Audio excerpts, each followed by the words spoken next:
नमस्कार, मैं हूं अमित और आप देख रहे हैं हरियाणा का रिपोर्टर और नरवाना का स्पेशल बुलेटिन शहरनामा। पेश है आज की खबरें।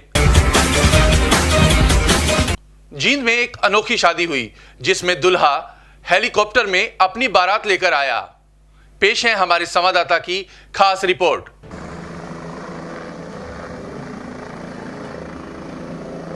जींद के गढ़वाली गांव में हाड़वा गांव से दुल्हा अपनी दुल्हनिया को लेने के लिए हेलीकॉप्टर में सवार होकर पहुंचा, जिसे देखने के लिए ग्रामीण महिलाओं की कतार लग गई। हेलीकॉप्टर की लैंडिंग के लिए गांव के सरकारी स्कूल के पीछे बने खेल के ग्राउंड में हेलीपैड बनाया गया था, जहां पर ग्रामीणों ने पानी का छिड़काव किया।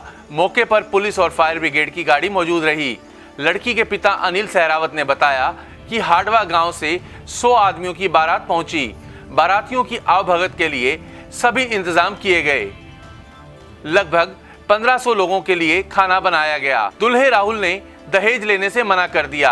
दूल्हा जींद की कृष्णा कॉलोनी में अपने परिवार के साथ रहता है और पेशे से एडवोकेट है। पिता रोहतास मलिक एक कारोबारी हैं। वहीं दुल्हनिया अन्नू रानी ग्रेजुएट है और जेबीटी और एस्टेट की परीक्षा भी पास की है। पिता एक अध्यापक हैं और माता स्वास्थ्य विभाग में MPHW में है। अन्नू के भाई अक्षय ने बिना दहेज के शादी करने का फैसला लिया है।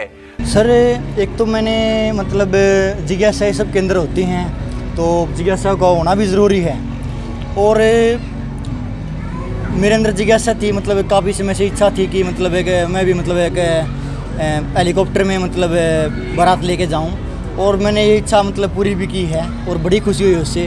दूसरा, मैंने देखा कि मतलब अपने समाज में एक बहुत बड़ी जो समस्या है वो दहेज प्रथा की है, जिसमें आज मतलब एक कहते तो हैं कि कुछ नहीं लेंगे, लेकिन मतलब उसमें ना भी होता है और मतलब इशारों में मतलब लेते भी हैं। और जहाँ तक मतलब उसकी अपनी संपत्ति है, मतलब अपनी ज़मीन तक मतलब गिरवी बेचनी तक पड़ जाती है, जो एक मतलब अपने समाज के लिए एक बहुत बड़ी समस्या है और जो प्राचीन काल से समय से चली आ रही है। जैसे जैसे अपना मतलब आधुनिकता में और सुधार आ रहा है, समाज में सुधार आ रहा है, इस समस्या में भी मतलब सुधार आना चाहिए, लेकिन वो आ नहीं रहा है। और इस समस्या का मतलब मैंने सिर्फ इसलिए ये ऐसा नहीं किया है कि मतलब दहेज फ्री की मैं आगे वो शायद दे देते, वो सक्षम भी थे देने में, लेकिन मैं एक हज़ारों युवाओं को मतलब इस माध्यम से एक संदेश देना चाहता था कि ताकि वो भी इसे ये ऐसा कदम उठाए जिससे एक मतलब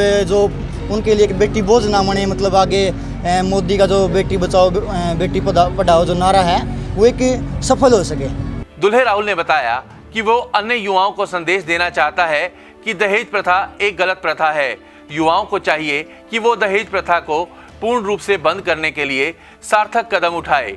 उन्होंने बताया कि उन्होंने हेलीकॉप्टर 2.5 लाख रुपए में बुक किया था तथा इसमें 5 लोग सवार होकर पहुंचे। हेलीकॉप्टर में सवार लोगों ने गांव के ऊपर फूल बरसाए। जींद के पार्षद अमित निडानी ने अपने पद से इस्तीफा दे दिया। उन्होंने यह इस्तीफा कृषि अध्यादेशों के विरोध में दिया। 3 कृषि कानून के विरोध में रविवार को वार्ड नंबर 16 से जिला पार्षद अमित निडानी ने किसान आंदोलन का समर्थन करते हुए अपना इस्तीफा DC कार्यालय में सौंपा। उन्होंने कहा कि किसान देश की रीढ़ की हड्डी हैं। अगर किसान खुशहाल नहीं तो उनका जिला पार्षद रहने का कोई औचित्य नहीं। उन्होंने कहा कि शनिवार को उनके वार्ड के मौजूद व्यक्तियों की पंचायत बुलाई गई थी, जिसमें जिला पार्षद से इस्तीफा देने का फैसला लिया गया। उन्होंने कहा कि अब वे अपने समर्थकों के साथ सोमवार को दिल्ली पहुंचेंगे और किसान आंदोलन का हिस्सा बनेंगे।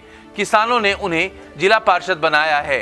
किसान का बेटा होने के नाते किसानों की लड़ाई लड़ना उनका फर्ज है।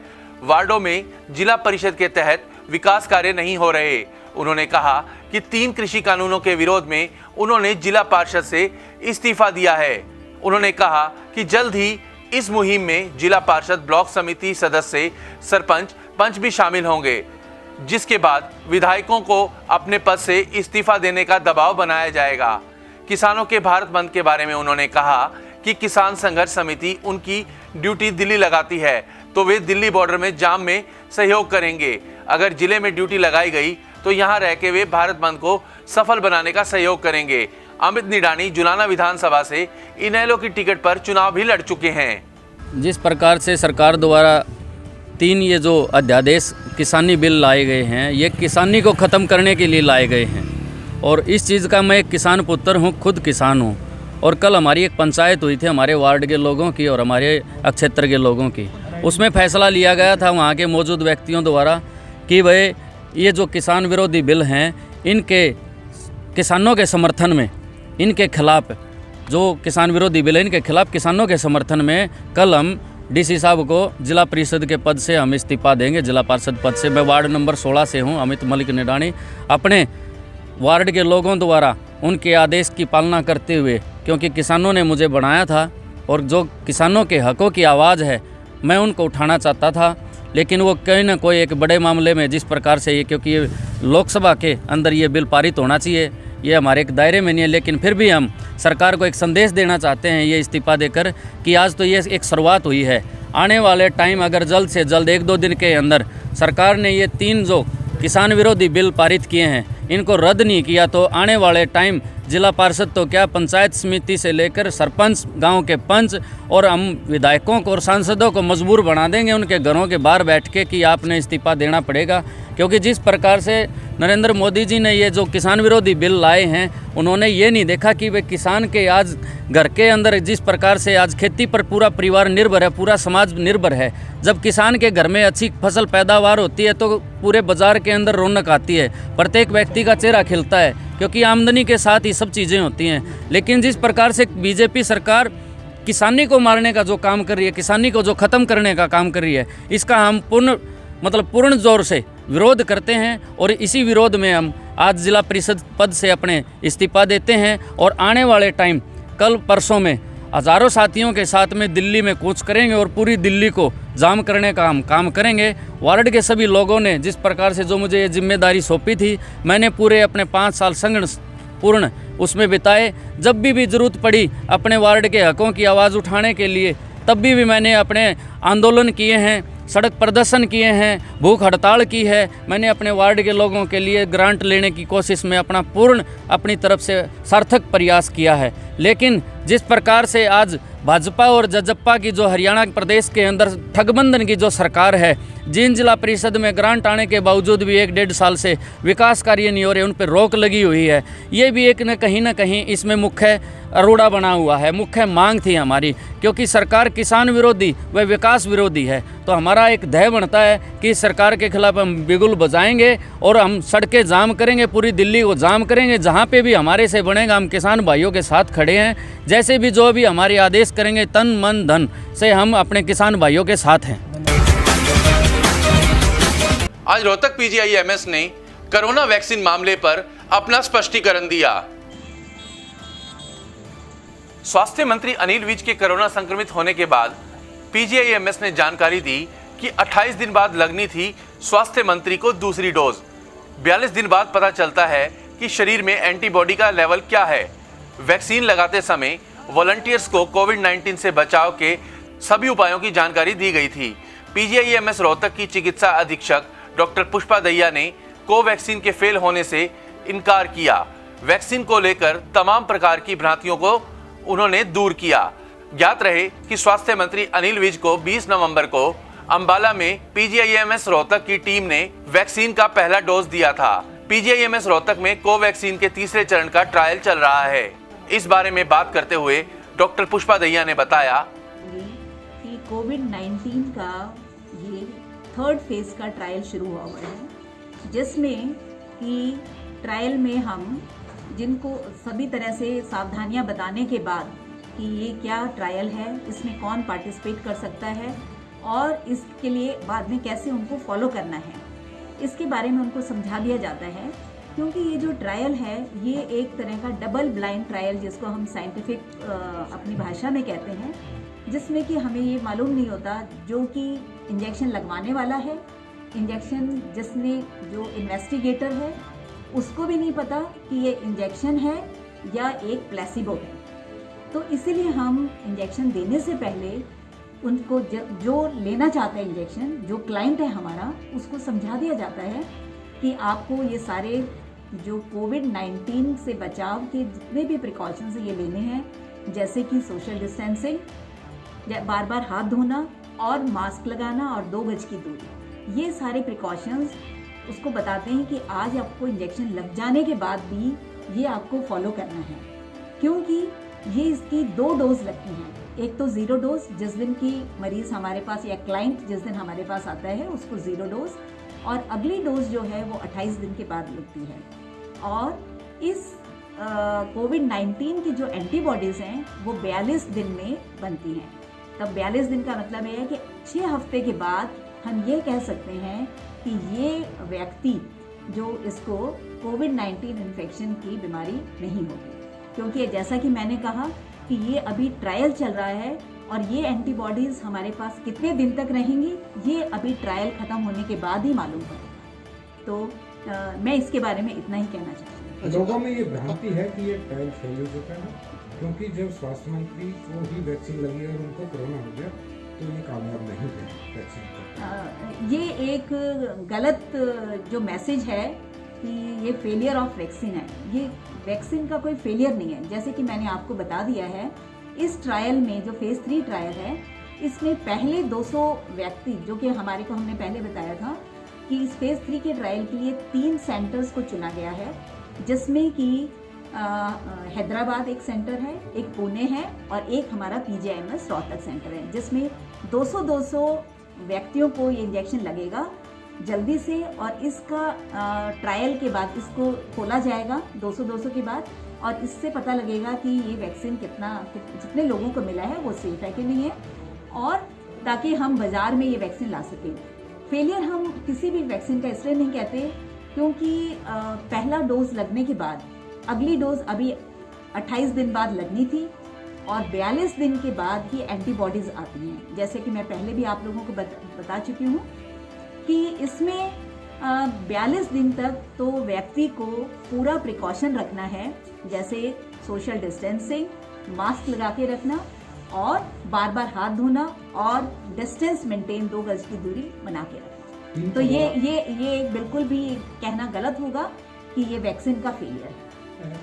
ये पॉजिटिव पाने के बाद टीम का माहौल है? हमारी टीम अभी भी बहुत उत्साहित है, क्योंकि जैसे मैंने कहा कि जो इस ट्रायल में ये डबल ब्लाइंड ट्रायल है, जिसमें कि शुरू में इसका जो रेशो था 3:1, मतलब 3 अगर व्यक्तियों को वैक्सीन दिया गया तो चौथे को हो सकता है ये प्लेसिबो हो।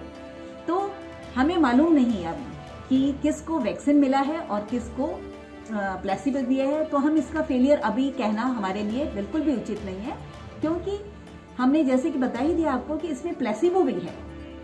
तो ये डबल ब्लाइंड स्टडी है। अच्छा, प्लेसिबो को थोड़ा सा विस्तार से थोड़ा समझाना चाहेंगे क्या है?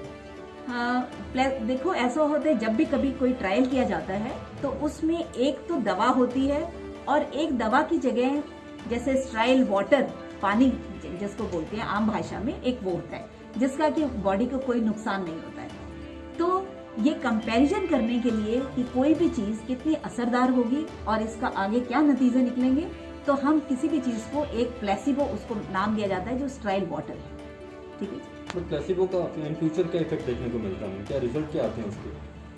प्लेसिबो का क्या कोई इफेक्ट नहीं आएगा। तभी हमने कहा है कि जिसको भी हम ये इंजेक्शन या प्लेसिबो इस ट्रायल में हिस्सा बन रहे हैं, उनको यही हिदायत दी जाती है कि आपको एटलीस्ट 40 डे के बाद उनका जब हम एंटीबॉडी टेस्ट करते हैं उसमें पता लग जाता है कि एंटीबॉडीज़ हैं या नहीं है, क्योंकि ये अभी ट्रायल है। जैसे कि हम बार बार इसी बात को दोहरा रहे हैं, हमारे पास फेज़ 1 और फेज़ 2 के ट्रायल बहुत अच्छे रिजल्ट थे, और अब हम फेज़ 3 के ट्रायल में हैं, जिससे कि हमें ये पता लगेगा कि मार्केट में जो वैक्सीन आएगा वो कितना असरदार है। तो फर्स्ट फेज रहा और सेकंड फेज रहा, उसमें प्लेसिबो के क्या इफेक्ट हैं? उसमें वो अभी चल रहा है, क्योंकि उसमें 4th मंथ तक के जो थे रिजल्ट बहुत अच्छे थे, किसी को भी किसी तरह की कोई दिक्कत नहीं है। अच्छा, जो थर्ड फेज है इसमें कितने वॉलंटियर्स को लगाना जाना है वैक्सीन, और कब तक? जैसा कि मैंने बताया 25,800 टोटल लोगों को लगेगा,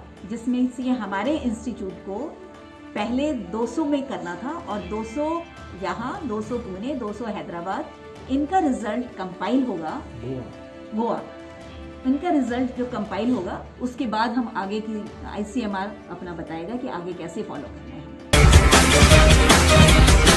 गत रात्रि सफीदों में एक सड़क हादसा हो गया जिसमें दो बाइक आपस में टकरा गई, जिसमें एक व्यक्ति की जान भी चली गई। गत रात्रि राजकुमार निवासी सीताश्याम कॉलोनी सफीदों का कृष्ण कुमार निवासी निमनाबाद के साथ मोटरसाइकिल पर आमने सामने का एक्सीडेंट हो गया। यह एक्सीडेंट रेलवे रोड सफीदों में हुआ। राजकुमार को पानीपत के प्रेम हॉस्पिटल में ले जाते समय रास्ते में उसकी मृत्यु हो गई। उसके बाद सरकारी हॉस्पिटल में उसका पोस्टमार्टम किया गया, जबकि घायल कृष्ण कुमार को चोट लगने के कारण PGI रोहतक में रेफर कर दिया गया है। जो समय करीब 9 या 10:30 बजे ही MSC के पास ब्लड डोड का हुक्का प्राप्त हुआ, जिसमें Rajesh Sanop Ramesh Kumar ward number 9 Sita Ram Shyam colony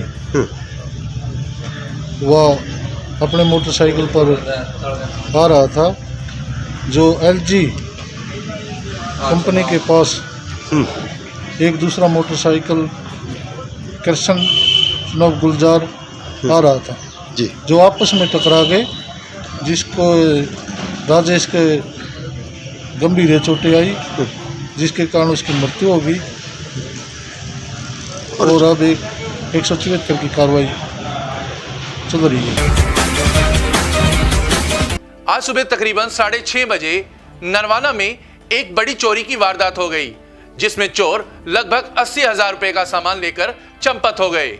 आज सुबह 6 बजे के करीब नरवाना के विश्वकर्मा मंदिर के नीचे बनी दुकान खटकड़ इलेक्ट्रॉनिक्स पर एक बड़ी चोरी की वारदात हुई, जिसमें दुकान मालिक ने बताया कि उसका लगभग 80,000 रुपए कीमत का सामान चोरी हुआ है। उन्होंने बताया कि दुकान में तांबे से भरे टायर रखे हुए थे।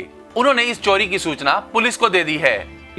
मेरा 80,000 का माल चोरी हुआ। अच्छा, ये सुना है सर आपका ये माल पहले भी ऐसी वारदात घट चुकी है? और आज से 3 साल पहले 2017 उस टाइम मेरा 1.5 लाख का माल चोरी हुआ था। अच्छा, उस टाइम कार्रवाई हुई थी? उस टाइम मेरे ने सिटी पुलिस में जाएगा FIR कराई थी, और उसके बाद मैं बोले भाई तूने किसी पर नाम शक है तो नाम दर्ज दे, तो किसी पर कोई शक नहीं है, ना कोई मेरा दुश्मन है। अच्छा, अब FIR दर्ज करवा दी आपने? आज सुबह एप्लीकेशन देखा है। तो हरियाणा के रिपोर्टर में आज के लिए बस इतना ही। आपसे कल फिर मुलाकात होगी, तब तक के लिए नमस्कार।